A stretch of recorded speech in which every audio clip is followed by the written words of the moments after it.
What started as a brand new product in 2002 with only 76 keys and 36-note polyphony, the Yamaha DGX series has blossomed into one of the best, most complete products that Yamaha has to offer. Today we look at the brand new DGX-670 compared to its predecessor, the DGX-660. Let's check out the new features.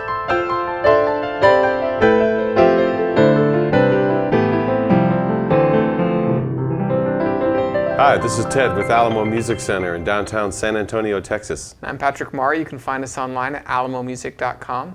If you haven't already, please subscribe to our YouTube channels, check out our other videos, sign up for notifications, like our videos, leave us comments. We really appreciate your support and we love to interact with you guys.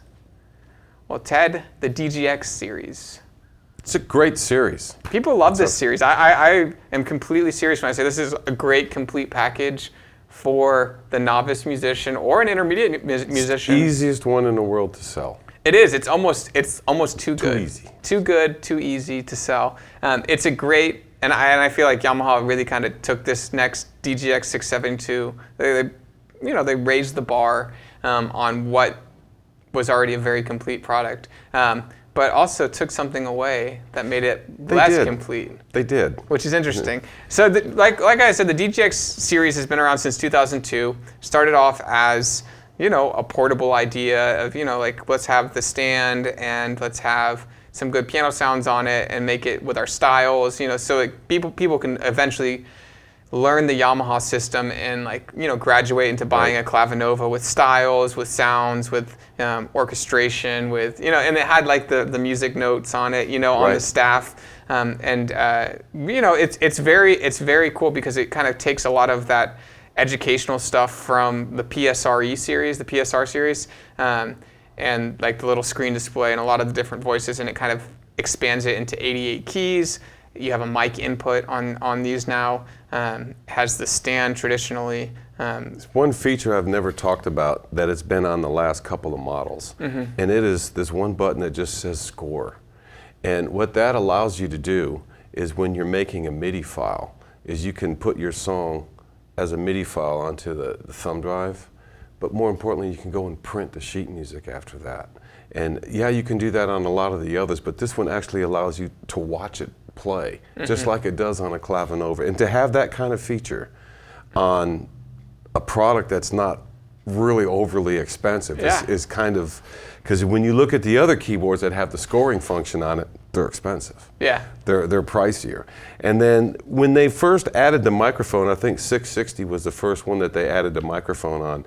And I remember thinking that completes this product, because this product, what was really happening is that you had a lot of intermediate and even young children that were really intermediate players. They already could play chords and stuff, and they're singing. They had karaoke machines, they had that. So adding a microphone to this allows you to sing along with an unlimited amount of MIDI files. You can download any MIDI file off of the internet and it'll play on here and it'll have these sounds and it'll sound great. Because that's one of the easiest selling features. Just get your thumb drive, download a bunch of songs, and put it in there. Have at it. Plus, they've upgraded now with the 670. I mean, I haven't even gotten to the 670. This is supposed to be a comparative video, and it's actually coming out for a great announcement video for the 670. Yeah. No, yeah, and I wanted to kind of compare the features that they've really kind of put into the new 670 versus the 660, because the 660 was one of the best sellers, most loved product. And the layout has been, like you said before, standard Yamaha. It's been the song, the sounds, and the styles. And so you traditionally on this one you have to hit a style, a sound, or go to the piano room before you go into one of these things. And so you always have to hit this first and then hit your numbers. The layout on the new 670 is you can go straight to any single one of them without having to tell it what you're doing. It's very nice. The menu diving on the DGX-670, to me, the user interface is just, it's a little bit better thought out. You don't have all the text above, scroll to 100 through 110 to get to the organs, and it's not written in text there. It's kind of intuitively found. Put that gorgeous color screen on it too. The same size as the predecessor, but now it's color. And so what's interesting to me is they didn't raise the price, $799, but they did take away a feature that a lot of people love. They took away the legs. It took away the legs. It took away the legs in the stand.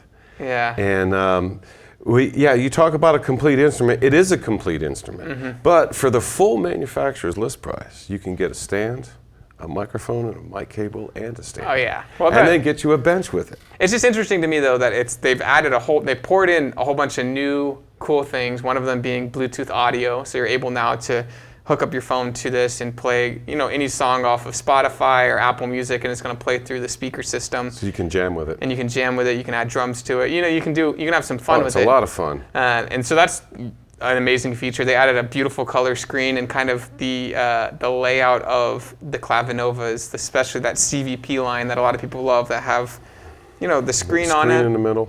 And so, then your voice buttons off to the side. Yeah, and so they have the voices, they have the selectors where you can go through the menus and figure out which voice you're using.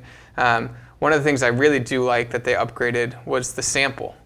Right off the bat. The first time you play the piano on here, it's at CFX, and it is a major upgrade. Yeah, so the predecessor, the 660, had the CF3S sample, which was, the previous generation. Very great usable piano sound for years. I mean, it was the standard. That was the top of the line Yamaha grand piano. And then they also raised the polyphony to 256 notes. So they added a whole bunch of cool things.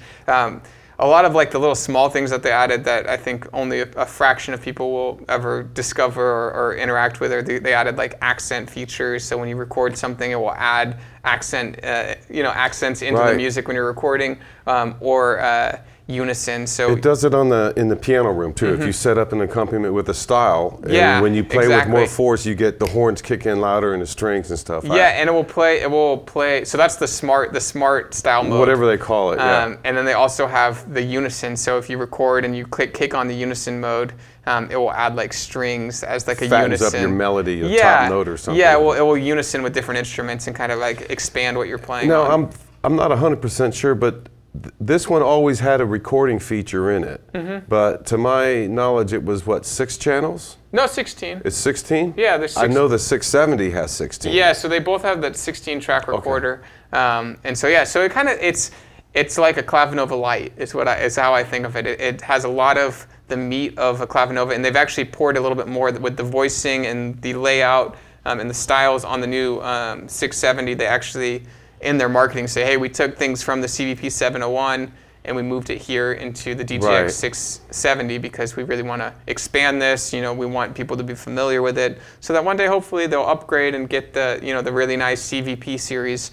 And so I think of it as like a CVP Lite. Right. And so let's listen to the CVP Lites. Let's listen to both of these. Again, one of the biggest differences between the two are the voices, especially with the piano voice being the shining, most beautiful sound, the CFX here. I'm mostly focused on the acoustic pianos, the electrics, then I think I hit the organs. Okay. And then I did a couple synth sounds in there, and I hit some synth pads as well as some strings and horns. And I think we're going to listen to some styles on the new one. And then I did some styles on the new one. Yeah, so let's take a listen to all that and see what we think.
Well, Patrick, I just played a couple of sounds. I mean, both of these have, I mean, the new one has over 600 sounds in it. The other ones have 580. They've got a couple hundred styles in this thing. 260. It's crazy. All kind of styles. But there's that great CFX sample that I absolutely loved. And there's so much to just really get into that we can't really cover in this video. I mean, there's extensive multi-track recording.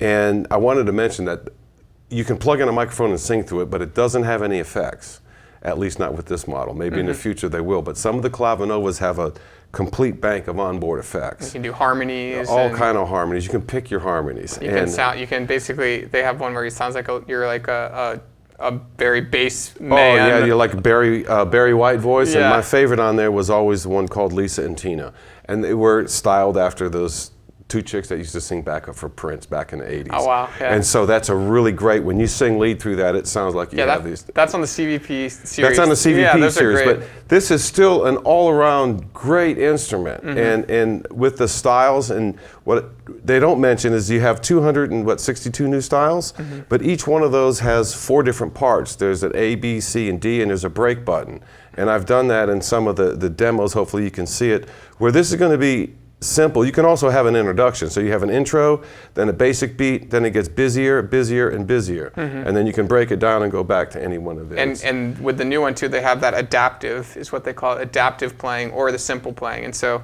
the adaptive will kind of, the harder you play and stuff like that, it will pick up here and pick up. The thing with the harder to play that I noticed is it's on a per key basis. And so if just a certain key is louder than another one, you'll get a fuller effect. Yeah, so it's really interesting. It's a lot of fun. And in that same vein, it's kind of like AI. They've added ways to play with the styles as well. So this was always a feature in some of the higher end CVP lines, but instead of, they call it, when you're playing with accompaniment, it's like the old organs where if you hit one note in the bass. You could do one, and you could do two. And so now they have, you can do fingered where it's all your bass fingers. You can do multi-fingered where it's 2 notes. You can do just 1 note, or you can do AI where it reads everything that's being played. It's interpreting and saying, hey, he's doing like a weird 7th chord here, and they will add all that in, and so the accompaniment that's playing with you with that style will be playing that as well. You'll hear that bass player go to that 7th where they normally won't. They'll stay on the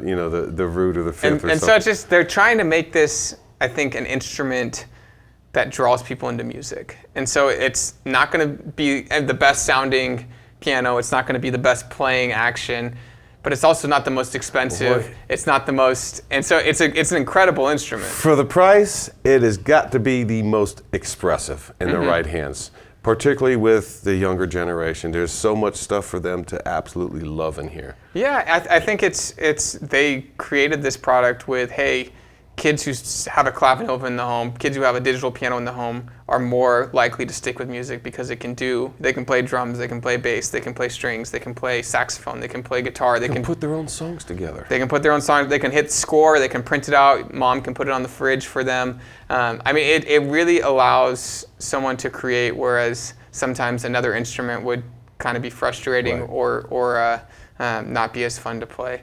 And hopefully at this price point is available to more people and accessible. My youngest nephew's had one for a little over a year or 2, and he loves it. He's made a lot of progress on it. It's great. Yeah, I had a CVP in my house when I was little, and it really kind of taught me about recording and taught me about overdubbing and layering and being like, hey, okay, I can. At a young age. At a young age. So by the time you got to school, you didn't need to learn it. You already know how to do it. It's fun, and so and then you understand. Okay, well the C sounds good with this note, and and you start putting it together, and it starts making more sense. Well, so this is the DGX-670 versus the 660. Hope you guys enjoyed it. If you've had the privilege of owning a DGX, a predecessor, or one of the new ones, please leave some comments. I know people would really appreciate any insight that you guys might have. This is Ted. I'm Patrick with Alamo Music Center, and you can find us online at alamomusic.com. Thank you so much for watching.